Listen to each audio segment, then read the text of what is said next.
18న మొదలు పెడితే ఇవాళ 15 ఆగస్టు సరిగ్గా 27 రోజుల్లో 18,000 కోట్ల రూపాయలు రైతుల ఖాతాలోకి బదిలీ చేసిన ప్రభుత్వం పార్టీ ఏదైనా ఉందంటే ఈ దేశంలో అది కాంగ్రెస్ పార్టీ తెలంగాణ ప్రభుత్వం అని నేను చెప్పదలుచుకున్నా. నేను సూటిగా సవాలు విసురుతున్నా. తాటి చెట్టు లెక్క పెరిగితే సరిపోదు, దూలం లెక్క ఉన్నావు, దూడకున్న బుద్ధి కూడా లేదని ఆనాడు హరీష్ రావు సవాలు విసిరిండు. మీరు రైతు రుణమాఫీ చేయండి, నేను సిద్దిపేట ఎమ్మెల్యేకు రాజీనామా చేస్తా, మళ్ళా ఎన్నికల్లో పోటీ చెయ్యనని. ఇవాళ ఈ వైరాగడ్డ మీద నుంచి ఖమ్మం ప్రజల సమక్షంలో హరీష్ రావు నీకు సీము నెత్తురుంటే సిగ్గు లజ్జ ఉంటే రాజీనామా చెయ్యి. నువ్వు కూడా నీ మామలకనే సిగ్గు లేనోనివైతే ఏట్ల దుంకి సావు అని చెప్పి నేను ఈ సందర్భంగా చెప్పదలుచుకున్నా. ఆయనని నేనన్నా హరీష్ రావు సిద్ధంగా ఉండు, సిద్దిపేటకు పట్టిన శని పీడ చీడ విరుగడవుతుంది, 15 ఆగస్టు లోపల 2 లక్షల వరకు రుణమాఫీ చేసి తీరుతామని మాట ఇచ్చిన. ఇవాళ 15 ఆగస్టు నాడు మళ్ళీ అదే ఖమ్మం గడ్డ మీద నుంచి ఇవాళ సవాలు విసురుతున్న హరీష్ రావు, నీలో చీము నెత్తురుంటే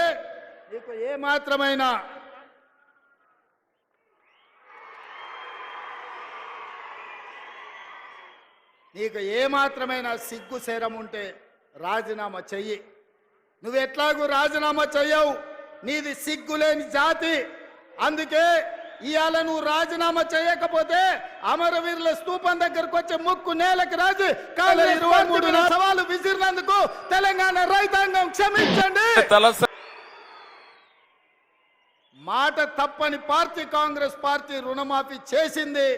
నేను విసిరిన సవాళ్లు వెనక్కి తీసుకుంటున్నానని తెలంగాణ రైతాంగానికి క్షమాపణ చెప్పు.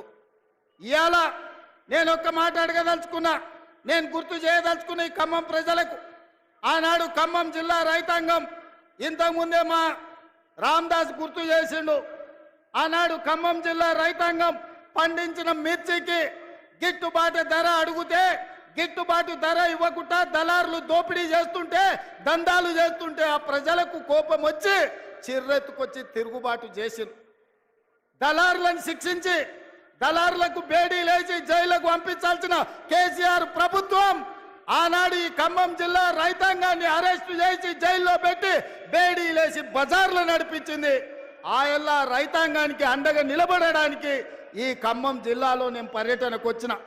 ఆయల్లా మీకు అందరికి గుర్తుండాలి, సంటి బిడ్డను భార్య సంకలు ఎత్తుకొని బస్సులో బేడీ లేచి తీసుకెళ్తున్న భర్తకు తన సంటి బిడ్డను చూపించడానికి పోతే కర్కశంగా పోలీసులు ఆడబిడ్డ మీద దాడి చేసిరు.